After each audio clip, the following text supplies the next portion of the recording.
ચોથા પોઈન્ટમાં રેમિશન કહેવામાં આવ્યું છે. રેમિશન એટલે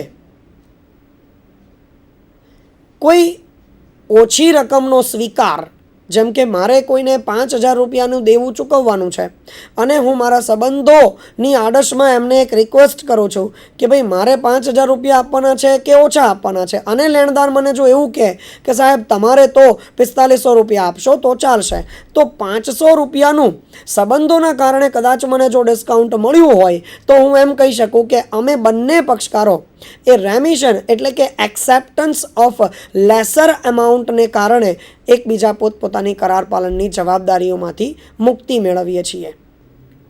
રેમિશનનો અર્થ જ એવો થાય છે ટુ એક્સેપ્ટ લેસર અમાઉન્ટ. એના પછીનો પોઈન્ટ છે મિત્રો વેવર. વેવર એટલે કરાર પાલનનો હક જતો કરવો. કરાર પાલનનો હક જ્યારે બેમાંથી કોઈ પણ એક પક્ષકાર કે બંને પક્ષકાર જતો કરે છે તો આપણે એમ સમજીએ છીએ કે મ્યુચ્યુઅલ કન્સેન્ટથી બંને પક્ષકારો પોતપોતાની કરાર પાલનની જવાબદારીમાંથી એકબીજાને મુક્ત કરે છે. જેમ કે એક વસ્તુ ખરીદવા જ્યારે એક ગ્રાહક જાય છે અને એમની કોઈ વેચનાર સાથે કોઈ નજીકની ઓળખાણ નીકળે છે અને કોઈ એવી શરતો જે વેચનાર ખરીદનાર પાસેથી હવે નથી ઈચ્છતો કે એ શરતોનું એ પાલન કરે, અને વેચનાર ખરીદનારને એવું કહે છે કે સાહેબ તમારે આ શરતોનું પાલન કરવાની જરૂર નથી, તો આપણે એમ કહી શકીએ કે એમણે પોતાનો હક જતો કર્યો છે. આવું જતું કરવું એટલે વેવર, જેના દ્વારા કરારના બંને પક્ષકારો પોતપોતાની જવાબદારીમાંથી મુક્તિ મેળવે છે. અને મિત્રો છઠ્ઠો પોઈન્ટ છે મર્જર. મર્જર એટલે જ્યારે બે ધંધાકીય એકમો અથવા તો બે વ્યક્તિઓ પોતપોતાની એસેટ્સ એન્ડ લાયબિલિટીઝ એટલે કે મિલકતો અને દેવાને જ્યારે એક ભેગા કરી નાખે છે ત્યારે બંનેની જોઈન્ટ લાયબિલિટી ઊભી થાય છે. જોઈન્ટ લાયબિલિટી એટલે બંનેની સહિયારી કોઈ દેવું અને મિલકતો ઊભી થાય છે. તો આપણે એમ કહી શકીએ છીએ કે સહિયારી જવાબદારી ઊભી થવાના કારણે બંનેની જે અંગત જવાબદારી હતી એનો અંત આવે છે. અને આ દ્વારા આપણે સમજી શકીએ મિત્રો કે પરસ્પરની સમજૂતી મુજબ કરારના બંને પક્ષકારો પોતપોતાની જવાબદારીમાંથી મુક્તિ મેળવે છે.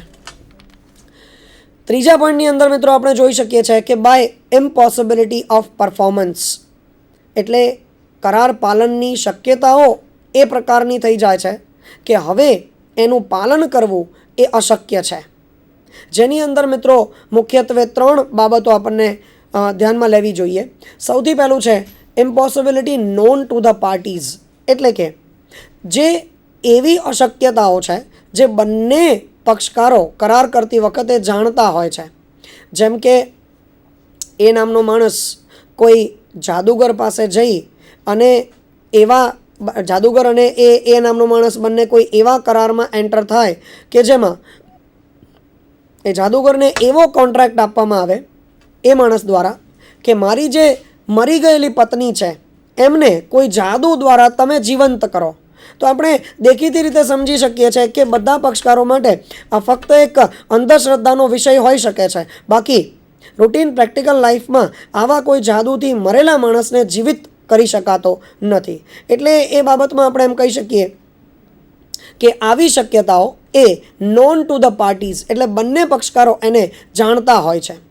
બીજી શક્યતા છે unknown to the parties. Unknown to the parties એટલે કરારના પાલન માટે જ્યારે બંને પક્ષકારો પ્રયત્ન કરે છે ત્યારે એમને સમજાય છે કે આ કરારનું પાલન કોઈ અગમ્ય કારણોસર શક્ય નથી, અને ત્યારે એ બંને પક્ષકારોના પક્ષે જવાબદારીમાંથી મુક્તિનો પ્રશ્ન ઊભો થાય છે અને બંને પક્ષકારો પોતપોતાની કરાર પાલનની જવાબદારીમાંથી મુક્તિ મેળવે છે. કારણ કે હવે એક એવી પરિસ્થિતિનું નિર્માણ થયું છે, એક એવો અશક્યતાનો બનાવ થયો છે જેના કારણે બંને પક્ષકારો ઈચ્છે તો પણ એ કરારનું પાલન કરી શકે તેમ નથી.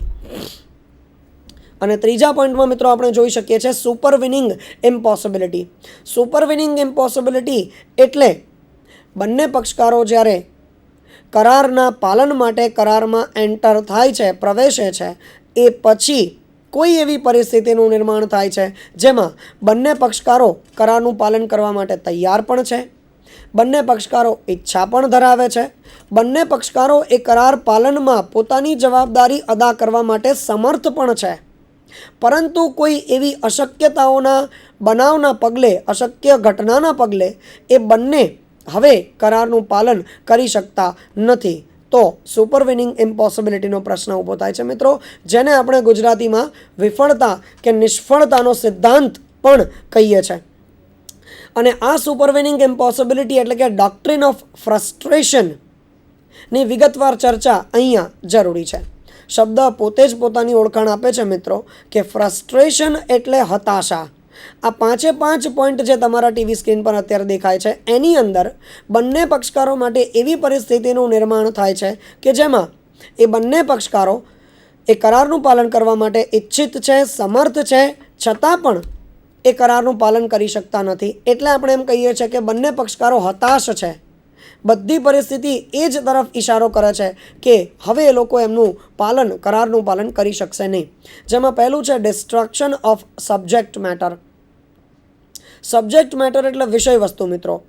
વિષય વસ્તુ એટલે જે બાબતને અનુસંધાનમાં, જે વસ્તુના અનુસંધાનમાં કે જે સેવાઓના અનુસંધાનમાં તમે બીજા પક્ષકાર સાથે કોન્ટ્રાક્ટમાં એન્ટર થાઓ છો, કરારમાં પ્રવેશો છો, જો એ જ વસ્તુ અથવા એ જ સેવાનું અસ્તિત્વ રહેતું નથી તો આપણે એમ કહી શકીએ કે by destruction of the subject matter એટલે કે વિષય વસ્તુનો વિનાશ થવા દ્વારા બંને પક્ષકારો ઈચ્છે તો પણ કરાર પાલનની જોગવાઈનું પાલન કરી શકતા નથી અને એ બંને પોતપોતાની કરાર પાલનની જવાબદારીમાંથી સ્વેચ્છાએ મુક્તિ પામે છે.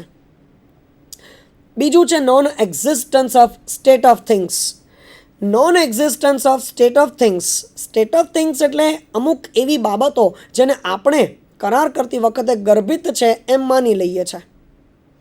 એ વસ્તુઓનું, એ શરતોનું, એ બાબતની મુખ્ય જોગવાઈઓનું જ્યારે નોન એક્ઝિસ્ટન્સ એટલે કે અસ્તિત્વ ન હોય ત્યારે આપણે એમ કહી શકીએ કે non existence of state of things દ્વારા સુપરવિનિંગ ઇમ્પોસિબિલિટી એટલે કે ડોક્ટ્રિન ઓફ ફ્રસ્ટ્રેશન અસ્તિત્વમાં આવે છે અને બંને પક્ષકારો એ મુખ્ય શરતોની હયાતી એમાં નહીં હોવાના કારણે, એની ગેરહાજરી હોવાના કારણે કરારની પોતપોતાની જવાબદારીઓમાંથી મુક્તિ પામે છે. ફોર એક્ઝામ્પલ, એ નામનો માણસ બી વ્યક્તિ સાથે લગ્ન કરવા માટે સહમત થાય છે, પણ લગ્ન થાય એ પહેલાં જો એ નામનો માણસ ગાંડો જાહેર થઈ જાય, જો એ માણસ પાગલ જાહેર થઈ જાય તો બી વ્યક્તિ એ વ્યક્તિ સાથે કરાર કરવા માટે અથવા તો લગ્ન કરવા માટે સ્વેચ્છાએ ના પાડી શકે છે, જેને આપણે non existence of the state of things કહીએ છીએ કે કરારમાં એન્ટર થતી વખતે બંને પક્ષકારો કોઈ ગર્ભિત શરતો મુજબ એ પાલન થશે એવું અનુમાન રાખે છે. જે હમણાં એક્ઝામ્પલ જોયું એમાં એ અનુમાનનું પાલન થતું નથી.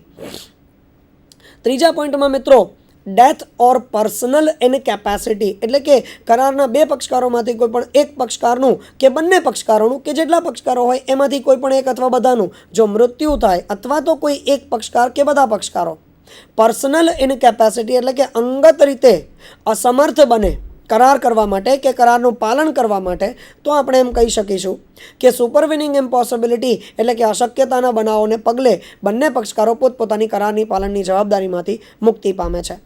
ડેથ એટલે કે મૃત્યુ તો બહુ સરળ ભાષામાં સમજી શકાય તેમ છે, પણ જો આપણે પર્સનલ ઇનકેપેસિટીનું એક એક્ઝામ્પલ લઈએ તો મિત્રો જ્યારે કોઈ કન્સ્ટ્રક્શન મટીરિયલ કે બાંધકામનું કામકાજ ચાલતું હોય અને ત્યારે કોન્ટ્રાક્ટર બીજા કે ત્રીજા માળેથી જો જમીન પર પટકાય અને એ વ્યક્તિ પોતાના બંને પગ કે પોતાના શરીરનું કોઈ અમૂલ્ય અંગ ગુમાવી બેસે જેના કારણે હવે એ કરારનું પાલન કરી શકે તેમ નથી, તો એ શક્યતાઓને, આવા અશક્યતાના બનાવોને આપણે પર્સનલ ઇનકેપેસિટી એટલે કે વ્યક્તિગત અસમર્થતા કહીએ છીએ મિત્રો. ચોથો પોઈન્ટ છે ચેન્જ ઓફ લો એટલે કે કાયદો હવે એ રીતે ચેન્જ થઈ ગયો હોય, ફોર એક્ઝામ્પલ કે જેના કારણે જે ભૂતકાળમાં એ કરારનું પાલન શક્ય હતું હવે એ કરારનું પાલન, એ કાયદો બદલાઈ જવાને કારણે, કાયદાની એ જોગવાઈઓમાં ફેરફાર આવવાને કારણે એ અનુમાન રાખવામાં આવે છે કે કરારનું પાલન એ જૂની શરતો મુજબ શક્ય નથી અને એટલા માટે જ્યાં સુધી જૂની શરતોનો સવાલ છે બંને પક્ષકારો પોતપોતાની કરાર પાલનની જવાબદારીમાંથી કાયદો બદલાઈ જવાના કારણે મુક્તિ પામે છે. અને છેલ્લો પોઈન્ટ છે આઉટબ્રેક ઓફ વોર, એટલે કે જો બે દેશો વચ્ચે યુદ્ધની પરિસ્થિતિનું નિર્માણ થાય છે તો અહીંયા એક ગર્ભિત શરત એવી છે કે બંને દેશો જે યુદ્ધે ચડ્યા છે એકબીજાની સામે, એ બંને દેશો પોતપોતાના વેપારીઓના વેપારને પ્રતિબંધિત કરવા માટે એક એવો ઓર્ડર ઇસ્યુ કરે છે મિત્રો, જેને આપણે લેટિન ભાષામાં એમ્બાર્ગો પણ કહી શકીએ છીએ. એમ્બાર્ગો એટલે યુદ્ધે ચડેલા દેશોના વેપારીઓને વેપાર પર પ્રતિબંધ મૂકતો આદેશ. આ આદેશ હેઠળ હવે યુદ્ધે ચડેલા દેશોના વેપારીઓ કરાર કરી શકશે નહીં. અહીંયા એક બાબત ધ્યાનમાં લેવા જેવી છે કે જ્યારે યુદ્ધની પરિસ્થિતિનું નિર્માણ પૂરું થઈ જાય છે, બંને દેશો એકબીજે સીઝ ફાયર એટલે કે યુદ્ધ વિરામ જાહેર કરે છે, ત્યારે બંને પક્ષકારો ફરીથી પોતપોતાના કરારનું પાલન કરાવી શકે છે. પરંતુ જ્યાં સુધી યુદ્ધ ચાલે છે ત્યાં સુધી એ બંને પક્ષકારો પોતપોતાની કરારની પાલનની જવાબદારીમાંથી મુક્તિ મેળવે છે મિત્રો. ચોથો પોઈન્ટ છે બાય લેપ્સ ઓફ ટાઈમ, એટલે સમય મર્યાદા વીતી જવાને કારણે બંને પક્ષકારો પોતપોતાની કરાર પાલનની જવાબદારીમાંથી મુક્તિ મેળવે છે. આ બાબતમાં જોગવાઈ એવી છે કે કરાર પાલન માટે કરારની અંદર જો યોગ્ય સમય મર્યાદા આપેલી હોય તો એ સમય મર્યાદા પૂરી થઈ જવાને કારણે જ એનો અંત આવી શકે છે. જો કરારમાં આવી કોઈ સમય મર્યાદા બાબતની છણાવટ ન કરવામાં આવી હોય તો યોગ્ય સમય મર્યાદા પૂરી થયે આપણે એવું માની શકીએ કે સમય મર્યાદા પૂરી થવાને કારણે બંને પક્ષકારો પોતપોતાની કરાર પાલનની જવાબદારીમાંથી મુક્તિ મેળવે છે. એના પછીનો પોઈન્ટ છે 5મા નંબરનો બાય ઓપરેશન ઓફ લો, એટલે હમણાં જ આપણે વાત થઈ એ મુજબ કાયદાની રૂએ કાયદાની અંદર કોઈ એવા ફેરફાર થાય અથવા તો કાયદાએ જણાવેલી કોઈ એવી ઘટના બને કે જેની અંદર બંને પક્ષકારો પોતપોતાની કરાર પાલનની જવાબદારીમાંથી મુક્તિ મેળવે તો આપણે એમ કહી શકીશું કે by operation of law both the parties are now discharge from their respective liability. જેમ કે પહેલો પોઈન્ટ છે ડેથ, એટલે કે મૃત્યુ થવા દ્વારા કોઈ પણ કરારના બે પક્ષકારો કે વધુ પક્ષકારોમાંથી કોઈ પણ એક અથવા વધુ પક્ષકારોનું મૃત્યુ એ એવી ઘટના તરફનો ઇશારો છે કે હવે બંને અથવા તો જેટલા હયાત પક્ષકારો છે એ પક્ષકારો ઈચ્છે તો પણ કરારનું પાલન કરી શકે તેમ નથી કાયદાની દ્રષ્ટિએ. બીજું મર્જર, જેની ઓલરેડી ડિસ્કશન આપણે કહી ચૂક્યા છીએ. ત્રીજો પોઈન્ટ છે ઇન્સોલ્વન્સી. ઇન્સોલ્વન્સી એટલે નાદારી મિત્રો. જ્યારે કોઈ વ્યક્તિના મિલકતો કરતાં એનું દેવું વધી જાય છે અને ઓનરેબલ કોર્ટ ઓફ લો, નામદાર કોર્ટ દ્વારા એને નાદાર જાહેર કરવામાં આવે છે તો એ વ્યક્તિ પોતાની કરાર પાલનની જવાબદારીમાંથી મુક્તિ મેળવે છે. ચોથો પોઈન્ટ છે unauthorised alteration of the terms of contract. મિત્રો અહીંયા અનઓથોરાઇઝડ શબ્દ ખૂબ જ મહત્વનો છે.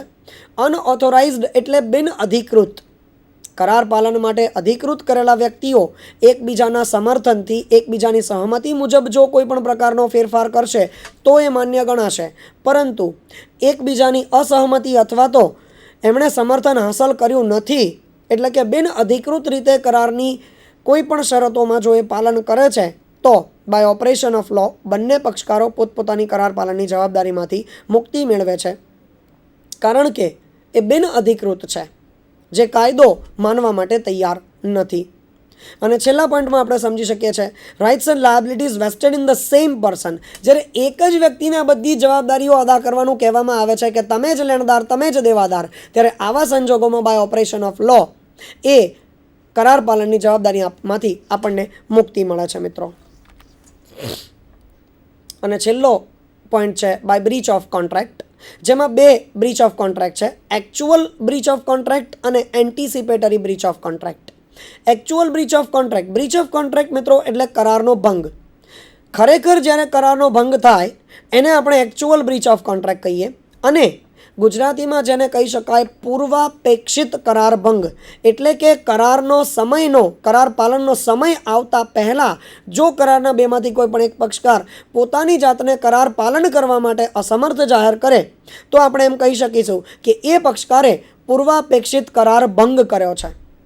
સૌથી પહેલાં આપણે ચર્ચા લઈએ છીએ એકચ્યુઅલ બ્રીચ ઓફ કોન્ટ્રાક્ટની, જેની અંદર તમે જોઈ શકો છો કે બે પોઈન્ટ છે. At the time of the performance, એટલે કે કરાર પાલનનો જ્યારે સમય આવે છે એ સમયે જ્યારે કરારના બે પક્ષકારોમાંથી કોઈ પણ એક પક્ષકાર પોતાની જાતને કાં તો અસમર્થ જાહેર કરે અથવા તો એના માટે હવે કરાર કરવો શક્ય નથી તો આપણે કહી શકીશું કે એમણે એકચ્યુઅલ બ્રીચ ઓફ કોન્ટ્રાક્ટ કરેલો છે.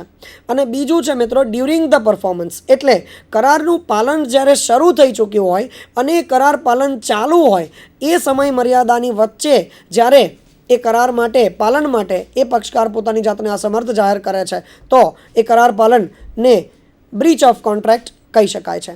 એન્ટિસિપેટરી બ્રીચ ઓફ કોન્ટ્રાક્ટ એટલે મેં તમને હમણાં જ કીધું કે કરાર પાલનની તારીખ પહેલાં જ્યારે કોઈ પણ એક પક્ષકાર પોતાની જાતને એ કરાર પાલન માટે અસમર્થ જાહેર કરે છે તો આપણે એમ કહી શકીએ છીએ કે પૂર્વાપેક્ષિત કરાર ભંગ છે. પહેલા પોઈન્ટમાં આપણે જોઈ શકીએ છીએ by an act of the promisor making performance impossible, એટલે કે પ્રોમિસર પોતે જ પોતાની જાતને અસમર્થ જાહેર કરે છે.